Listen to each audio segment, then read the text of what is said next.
हरियाणा में आज मतदान जारी है और इस बीच हिसार से खबर आ रही है। हिसार के नारनौंद में बीजेपी और कांग्रेस के कार्यकर्ताओं में झड़प हुई है। बीजेपी प्रत्याशी और कांग्रेस के उम्मीदवार दोनों के समर्थक देखिए कैसे भिड़ गए। कैप्टन अभिमन्यु और जस्सी पेटवाड़ के समर्थकों में यह झड़प हुई है। जमकर लात घूंसे चले। यहां से बीजेपी के प्रत्याशी हैं कैप्टन अभिमन्यु और कांग्रेस की तरफ से जस्सी पेटवाड़ मैदान में है। दोनों के जो समर्थक थे वो आपस में भिड़ गए। मेरे सहयोगी अहमद बिलाल यहीं पर मौजूद हैं, सीधे उन्हीं के पास आपको लिए चलता हूं। बिलाल, अभी क्या नजर आ रहा है, क्या कुछ देख पा रहे हैं आप? क्या इन लोगों को संभाल लिया गया है, भीड़ को? अखिलेश, देखिए बिल्कुल मैं आपको बता दूं कि जहां पर ये झड़प जो हुई थी, अभी भी मामला जो है वो पूरी तरीके से शांत नहीं हुआ है। हालांकि जो पोलिंग बूथ है, पोलिंग बूथ से जो बीजेपी प्रत्याशी हैं और पूर्व वित्त मंत्री हैं कैप्टन अभिमन्यु, वो पोलिंग बूथ से जो है वो ज़रूर जो है वो निकल गए हैं और जो सुरक्षाकर्मी हैं उनके साथ और इसके अलावा कैप्टन अभिमन्यु अपने बीजेपी के समर्थकों के साथ जो है वो बातचीत कर रहे हैं और हालात का जो है वो जायजा ज़रूर जो है वो ले रहे हैं। हमने बात करने की कोशिश भी की है अभी कैप्टन अभिमन्यु से, लेकिन लाइव जुड़ने से उन्होंने जरूर मना कर दिया है। लेकिन इससे पहले एबीपी न्यूज से बात करते हुए कैप्टन अभिमन्यु ने यह जरूर कहा था कि कांग्रेस के जो कार्यकर्ता हैं उनकी तरफ से इंस्टिगेशन जो है वो पहले किया गया था और फिर जो है वो जो पोलिंग एजेंट है उनको मार गिराया गया। हम एक बार फिर से बात करने की कोशिश करेंगे। कैप्टन साहब, आप लाइव जुड़ रहे हैं एबीपी न्यूज के साथ। हम देश जानना चाहता है, हरियाणा की जनता जानना चाहती है कि आखिर क्या हुआ। पोलिंग लोकतंत्र का महापर्व था, लेकिन उसके बावजूद इस तरीके की झड़प। नहीं, अभी पुलिस कर रही है कंट्रोल। उम्मीद है कि पुलिस कंट्रोल कर लेगी। कांग्रेस के कार्यकर्ताओं ने बीजेपी और आईएनएलडी के पोलिंग एजेंट्स को मार पीट करके घायल करके बूथों से बाहर फेंक दिया और वो लोग अस्पताल भी गए हैं और वो बोगस पोलिंग करने की कोशिशें की जा रही हैं, जिसको रोकने के लिए पुलिस प्रशासन यहाँ पर आया है। हम आशा करते हैं कि सब शांतिपूर्ण ढंग से हो जाएगा। कार्यकर्ता तो कह रहे हैं कि बीजेपी की तरफ से बोगस पोलिंग की जा रही थी, 1 घंटे से पोलिंग बंद कराई गई है, इसी को लेकर के ये मामला आगे बढ़ा और तूल इतना विवाद की शक्ल इतनी ज्यादा बढ़ी कि हाथापाई तक नौबत आ गई।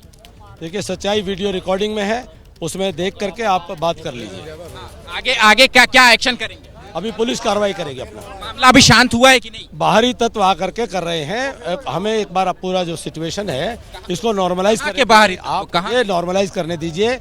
आप अपने काम को छोड़िए, मुझे अपना काम करने दीजिए। शुक्रिया बात करने के लिए। देखिए, ये है कैप्टन अभिमन्यु, बीजेपी प्रत्याशी हैं नारनौंद विधानसभा सीट से और हरियाणा पुलिस के जो वरिष्ठ अधिकारी हैं वो भी यहां पर इस वक्त पहुंचे हुए हैं। और आपको बता दें, इस मामले की जो शुरुआत है वो दरअसल यही इसी डाटा गांव के पोलिंग बूथ पर जो है वो सबसे पहले जो बीजेपी के पोलिंग एजेंट हैं उनको हाथापाई होती है कांग्रेस के समर्थकों के साथ और फिर उसके बाद उसको बहुत ज्यादा चोटें आती हैं, जिसके बाद कैप्टन अभिमन्यु आप बता रहे थे बिलाल की बोगस वोटिंग की वहां से सूचना मिल रही है, मतलब क्या गलत तरीके से मतदान वहां पर चल रहा था, इस तरीके के आरोप लगाए गए हैं?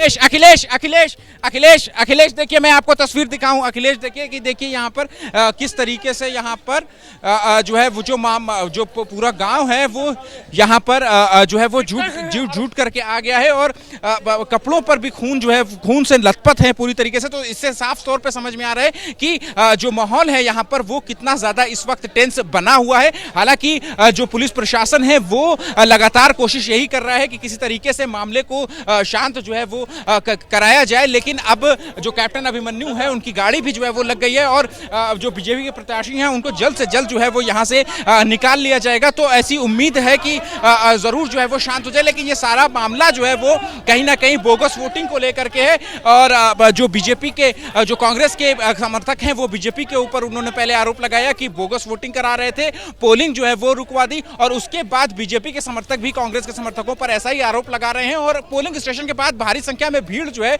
वो जमा हो गई थी, जिसको तितर बितर करने के लिए जो हरियाणा पुलिस मतदान वाले दिन हिंसा की जो खबर वहां से आ रही है बिलाल, बहुत ही दुर्भाग्यपूर्ण स्थिति है। जरा ये भी बताइए, आपकी रिपोर्ट में हमने देखा कि एक शख्स वहां से आ रहा था भागता हुआ, जिसके कुर्ते पर खून के निशान नजर आ रहे थे। क्या इस तरीके से वहां पर भिड़ंत हुई है कि लोगों को बहुत ज्यादा चोट आ गई है? बिल्कुल देखिए अखिलेश, आपको बताना चाहूंगा कि हाथापाई और इसके अलावा जो लाठियां हैं वो भी यहां पर जरूर चली है। और जिस शख्स के जो कुर्ता है जो खून से लथपथ था, अब वो कैप्टन अभिमन्यु के साथ मिल रहे हैं और कैप्टन अभिमन्यु जो है वो जरूर उसे आश्वासन दे रहे हैं। लेकिन अब देखिए यहां पर कि हाथापाई जो है वो जरूर हुई है, लाठी डंडे भी जो है वो यहां पर जरूर चले हैं। और जैसा कि यहां पर जो बीजेपी के समर्थक हैं उनका कहना है कि इससे पहले भी तकरीबन आधे एक घंटे पहले जो बीजेपी के जो पोलिंग एजेंट था उसके साथ भी मारपीट हुई थी और उसे अस्पताल में जो है वो भर्ती कराया गया था। तो अब जो बीजेपी के प्रत्याशी हैं क्या वो अब यहाँ पोलिंग बूथ से जो है वो अब उनको हरियाणा पुलिस के जो वरिष्ठ अधिकारी मौके पर पहुंचे हुए थे जब से ये घटना सामने आई थी, उसके बाद से अब यहाँ से उन्हें जो है वो रवानगी जो है वो कैप्टन अभिमन्यु की हो चुकी है। लेकिन इसके बावजूद पोलिंग बूथ के बाहर जो बड़ी संख्या में जो भीड़ है वो अभी भी यहाँ पर जरूर जो है वो यहाँ पर दिखाई दे रही है। तो काफी शर्मनाक तस्वीर, लोकतंत्र का पर्व जो है वो कहा जाता है। जो इंतजाम है वहां पर हिसार में, इस पर भी बिलाल सवाल खड़े होंगे। शांतिपूर्ण तरीके से मतदान की प्रक्रिया होनी चाहिए, लेकिन अगर इस तरीके की हिंसा हुई है तो क्या उस प्रक्रिया में भी बाधा पहुंची है? लोग मतदान करने के लिए जो पहुंचे थे वो क्या कह रहे हैं?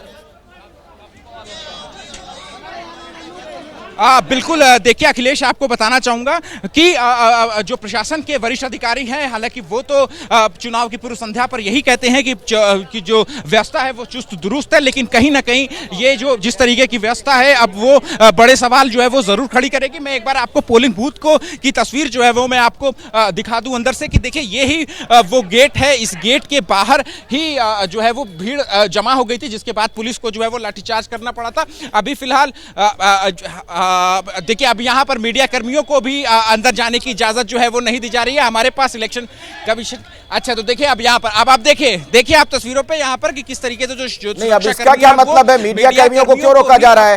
वहां पर रिपोर्टिंग करने का अधिकार है मीडिया कर्मियों को कि वहां पर जाके वो दिखा सके कि मतदान किस तरीके से चल रहा है सुचारू तरीके से। ये मीडिया कर्मियों को रोकने पर गंभीर सवाल खड़े होंगे।